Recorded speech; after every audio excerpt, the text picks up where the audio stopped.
आप देख रहे हैं नमस्कार हिमाचल लाइव में मैं रोहित स्वागत करती हूँ आपका। रुक करते हैं खबरों की ओर। हिमाचल प्रदेश के हमीरपुर जिले में भी गर्मी अपना भयंकर रूप दिखा रही है। जिला हमीरपुर में तापमान 40 डिग्री पार होने को है और बढ़ते हुए तापमान के साथ क्षेत्रीय अस्पताल में मरीजों की संख्या भी बढ़ रही है। हमीरपुर क्षेत्रीय अस्पताल में मेडिसिन व चिल्ड्रन वार्ड पूरी तरह से भर गए हैं। साथ ही जनरल ओपीडी के बाहर भी मरीजों की लंबी लंबी लाइनें देखने को मिल रही हैं। हालात ऐसे हैं कि चिल्ड्रन वार्ड में एक बेड पर दो बच्चे इलाज करवाने के लिए मजबूर हो गए हैं। क्षेत्रीय अस्पताल की जनरल ओपीडी के बाहर भी घंटों लंबी लंबी लाइनों में लगकर लोग अपनी बारी का इंतजार कर रहे हैं। अस्पताल के चिल्ड्रन वार्ड में मरीजों की सुविधा के लिए कमरे के बाहर भी बरामदे में बेड उपलब्ध करवाए गए हैं ताकि मरीजों को परेशानी का सामना न करना पड़े। हमीरपुर में पारा 40 के पार हो गया है। गर्मी प्रचंड रूप दिखा रही है। बढ़ती सूरज की तपिश के साथ अस्पताल में बीमार बच्चों की तादाद बढ़ने लगी है। हालात ऐसे बन गए हैं कि चिल्ड्रन वार्ड में एक बेड पर दो बच्चे इलाज करवाने के लिए मजबूर हो गए हैं। क्षेत्रीय अस्पताल की जनरल ओपीडी के बाहर भी मरीजों को घंटों लंबी लंबी लाइनों में लगकर अपनी बारी का इंतजार करना पड़ रहा है। गर्मियों में नंबर ऑफ पेशेंट्स जो है काफ़ी बढ़ जाते हैं क्योंकि कई डिजीज़ ऐसी होती हैं जो गर्मियों में बढ़ जाती हैं, जैसे गैस्ट्रोएंटेरिटिस वगैरह। हमारे पास इस टाइम 194 पेशेंट्स एडमिटेड हैं और मेडिसिन वार्ड के बाहर कुछ बेड्स एक्स्ट्रा लगाए गए हैं ताकि पेशेंट्स को आराम से लिटाया जा सके। चिल्ड्रन वार्ड ही नहीं, गर्मी से बीमार हुए मरीजों के अस्पताल के सभी वार्ड भर गए हैं।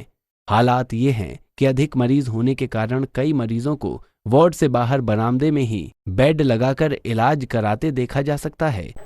सरकारी स्कूलों में अध्यापकों द्वारा छात्रों से मारपीट का मामला सामने आया है। संगरूर के सरकारी अस्पताल में अध्यापिका ने होमवर्क नहीं करने पर पहली कक्षा की छात्रा की बुरी तरह से पिटाई कर दी। इससे उसे अस्पताल में भर्ती करवाना पड़ा। जानकारी के अनुसार बरनाला रोड पर स्थित रविदास नगर निवासी रामप्रीत सिंह की 6 वर्षीय बेटी सरकारी प्राइमरी स्कूल की पहली शिक्षा में पढ़ती है। मंगलवार करीब 9 बजे दो छात्राएं उनकी बेटी को घर पर छोड़ गई। रोते हुए उसने बताया कि स्कूल अध्यापिका ने होमवर्क पूरा नहीं करने पर उसे पीटा है। इससे पहले भी उसे पीटा जाता था। इस कारण में स्कूल नहीं जाने की जिद करती थी। इलाज कर रहे डॉक्टर राहुल कुमार ने बताया कि छात्रा की हालत स्थिर है। वहीं प्रिंसिपल परमजीत कौर का कहना है कि छात्रा द्वारा लगाए गए आरोप गलत हैं। छात्रा का पैर बैग में फंसने से उसका मुंह टेबल पर लगा, जिससे छात्रा घायल हो गई।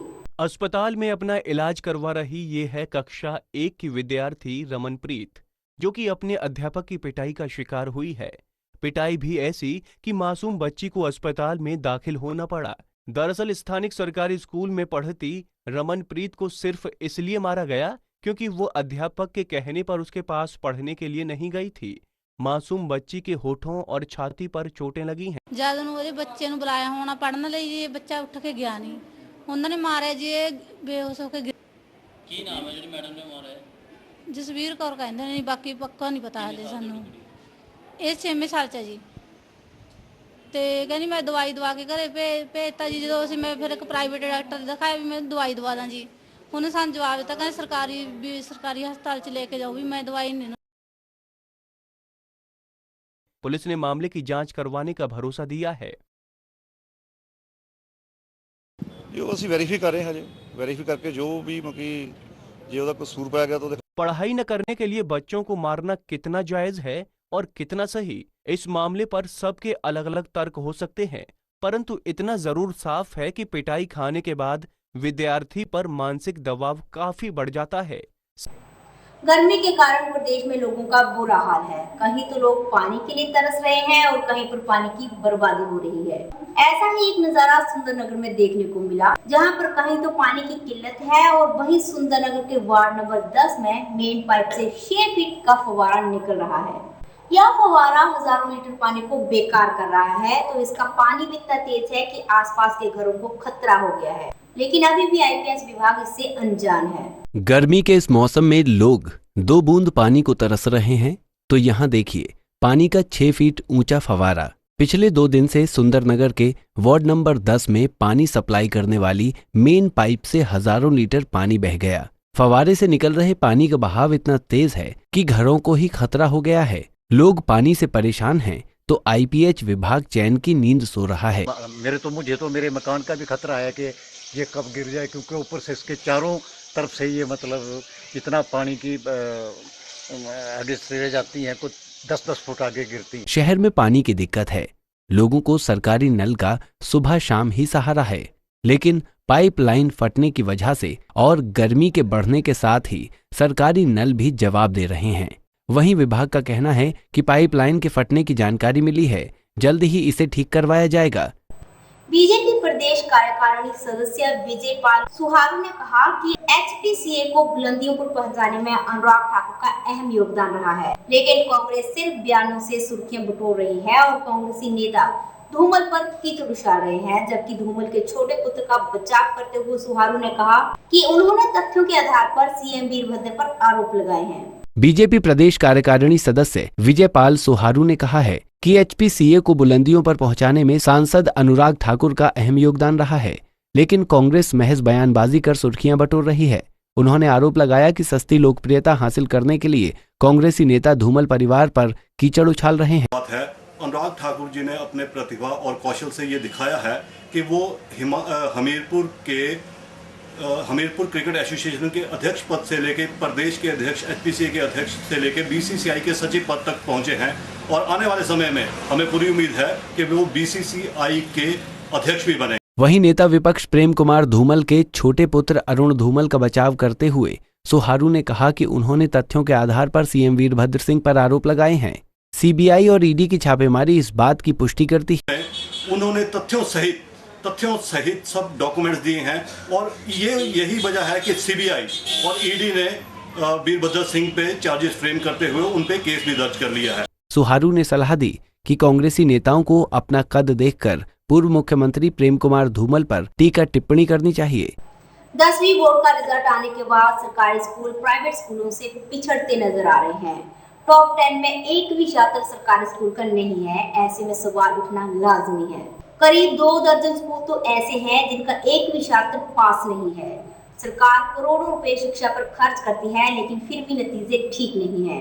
मुख्यमंत्री प्रेम कुमार धूमल ने कहा कि आज की सबसे बड़ी जरूरत एक व्यापक शिक्षा नीति है, जिसमें शिक्षण संस्थानों को खोलने से पूर्व जरूरत के अनुसार शिक्षा के लिए पर्याप्त आधारभूत प्रबंध किए जाने की आवश्यकता है। करसोग जैसी जगह में शेड में बच्चों की पढ़ाई की व्यवस्था किए जाने की सूचना है। ऐसा सिर्फ चंद वोटों की खातिर ही किया जाता है, जिससे बच्चों के भविष्य के साथ खिलवाड़ हो रहा है। उन्होंने कहा कि 10वीं व 12वीं में जिन शिक्षण संस्थानों में बहुत खराब परिणाम आए हैं, उनको चिन्हित करके उसके कारणों की समीक्षा की जानी अति आवश्यक है। इसकी जवाबदेही तय करके उचित पग उठाने की आवश्यकता है। 10वीं के नतीजे आने के बाद सरकारी स्कूल निजी स्कूलों से पिछड़ते दिख रहे हैं। टॉप 10 की मेरिट लिस्ट में सरकारी स्कूल का एक भी बच्चा नहीं है। यहाँ तक कि करीब 2 दर्जन स्कूल ऐसे हैं जिनका एक भी बच्चा पास नहीं हुआ है। ऐसे में शिक्षा विभाग पर सवाल खड़े हो रहे हैं। हालांकि मुख्यमंत्री ऐसा नहीं मानते, लेकिन फिर भी समीक्षा की बात कह रहे हैं। कुछ प्राइमरी स्कूल भी हैं जहाँ पर रिजल्ट ठीक नहीं हुआ है। हम इसकी समीक्षा करेंगे और जिन स्कूलों में रिजल्ट खराब रहा है हम उसके बारे में कदम उठाएंगे। मगर ये बात में ये कहना गलत होगा कि स्वीपिंग स्टेटमेंट होगी है। ये कहें कि हिमाचल के सरकारी स्कूलों में रिजल्ट खराब रहा है, रॉन्ग। शिक्षा पर सरकार करोड़ों रुपए का बजट खर्च करती है। ऐसे में शिक्षा के स्तर पर सवाल उठ रहे हैं। शिमला से विकास शर्मा। सोलन में राष्ट्रीय उच्च मार्ग पर हो रही बार-बार की निशानदेही से लोग परेशान हैं। लोगों का कहना है कि राजस्व विभाग बार-बार निशानदेही कर रहा है और निशानों को बदल रहा है।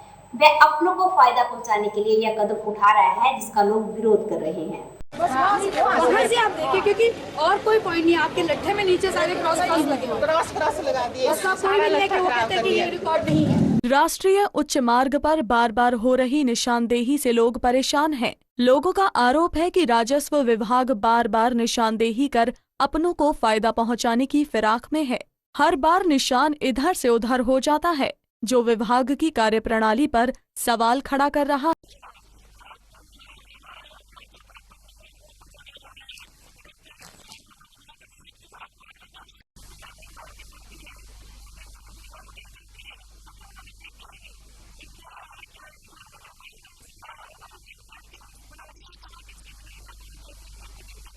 स्थानीय निवासियों का कहना है कि राजस्व विभाग के अधिकारी कार्यालय में बैठकर ही सड़क का नक्शा बना रहे हैं। यहाँ तक कि नक्शा बनाते समय उनसे आपत्तियां तक नहीं पूछी गई हैं। गोपाल दास वर्मा खुलकर सीएम के खिलाफ आ गए हैं। उन्होंने कहा कि सीएम पुत्र विक्रमादित्य को शिमला ग्रामीण क्षेत्र से चुनाव लड़ाने की तैयारी कर रहे हैं, जिसके खिलाफ कर्मचारी पूर्व नेता एमएस संगोली को मैदान में उतारा जाएगा। उन्होंने कहा कि 38,000 करोड़ का कर्जा प्रदेश पर है, वो सीएम की वजह से है। एक समय वीरभद्र सिंह के करीबी रहे कर्मचारी नेता गोपाल दास वर्मा खुलकर सीएम के खिलाफ अभियान छेड़े हुए हैं। नाहन पहुंचे वर्मा ने कहा कि सीएम पुत्र विक्रमादित्य को शिमला ग्रामीण क्षेत्र से चुनाव लड़ाने की तैयारी है, जिसके खिलाफ कर्मचारी पूर्व नेता एमएस संगरोली को मैदान में उतारा जाएगा। उन्होंने कहा कि सरकार हर मोर्चे पर नाकाम रही है। आ गया है प्रदेश की जनता के लिए आपने किया कुछ नहीं है। 38,000 करोड़ रुपए का कर्जा आज प्रदेश के ऊपर है, ये सिर्फ आपकी वजह से है। ने आरोप लगाया कि मुख्यमंत्री वीरभद्र सिंह ने अपनी कुर्सी बचाने के लिए मंत्रियों विधायकों के वेतन भत्तों में बढ़ोतरी की है। आपने 55 अध्यक्षों निगमों बोर्डों के जो अध्यक्ष बनाए हैं, इतनी फौज खड़ी कर दी है छोटे से प्रदेश में कि मतलब जो है आप बताइए, महंगी गाड़ियां आप खरीद रहे हैं, महंगी कोठियां आप खरीद रहे हैं, करोड़ों रुपए का पेट्रोल जो है बर्बाद कर रहे हैं। मुख्यमंत्री महोदय, क्या आप रजवाड़ाशाही की बू आपसे नहीं आती है? गोपाल दास वर्मा ने ईडी और सीबीआई की कार्रवाई को जायज ठहराते हुए कहा कि वीरभद्र सिंह के काले कारनामों का चिट्ठा जल्द ही सोनिया गांधी के सामने पेश किया जाएगा। शिमला के पास तारादेवी जंगल में एक बार फिर से भयानक आग का मंजर देखने को मिल रहा है। आग कई एकड़ में फैल गई है, जिससे लाखों रुपए की जन संपदा व पशु पक्षी जलकर राख हो गए। आग देखकर प्रशासन के पसीने छूटते नजर आ रहे हैं। गर्मी से प्रदेश में बुरा हाल है और मौसम विभाग के अनुसार आने वाले दिनों में गर्मी और बढ़ेगी। ऐसे में आग पर काबू पाना बेहद जरूरी है। प्रदेश के जंगलों में आग थमने का नाम नहीं ले रही। प्रशासन के साथ साथ लोगों को भी आग के प्रति सचेत रहने की जरूरत है। शिमला के पास तारादेवी रिजर्व फॉरेस्ट में एक बार फिर भयानक आग का मंजर देखने को मिल रहा है। यहां आग कई एकड़ में फैल गई है और प्रशासन के हाथ पैर फूलते नजर आ रहे हैं। जंगल एक बार फिर जलने लगे हैं, तो वहीं मौसम विभाग पहले ही आशंका जता चुका है कि आने वाले दिनों में गर्मी और बढ़ेगी। ऐसे में अब जंगलों में लगी आग पर काबू पाना प्रशासन के लिए किसी चुनौती से कम नहीं। फायर स्टेशन में अगर ऑल ओवर पिछले वर्ष का हम रिकॉर्ड देखें तो 1564 जो है फायर कॉल्स हमने पूरे वर्ष में अटेंड की थी, जबकि इस वर्ष 1038 का आंकड़ा जो है हम मई के महीने में ही क्रॉस कर चुके। मई की शुरुआत में ही सूबे के जंगलों में आग की वजह से पहले ही करोड़ों रुपए का नुकसान हो चुका है, लेकिन राज्य सरकार दावा कर रही है कि आगजनी की घटनाओं पर मुस्तैदी बरती जाएगी। लेकिन फिलहाल प्रदेश के जंगलों के जलने का सिलसिला थम नहीं रहा। आज की खबरों में बस इतना ही। खबरों के अपडेट्स के लिए बने रहे नॉर्थ स्टार हिमाचल ऐप के साथ। तब तक के लिए हमें दीजिए इजाजत। नमस्कार।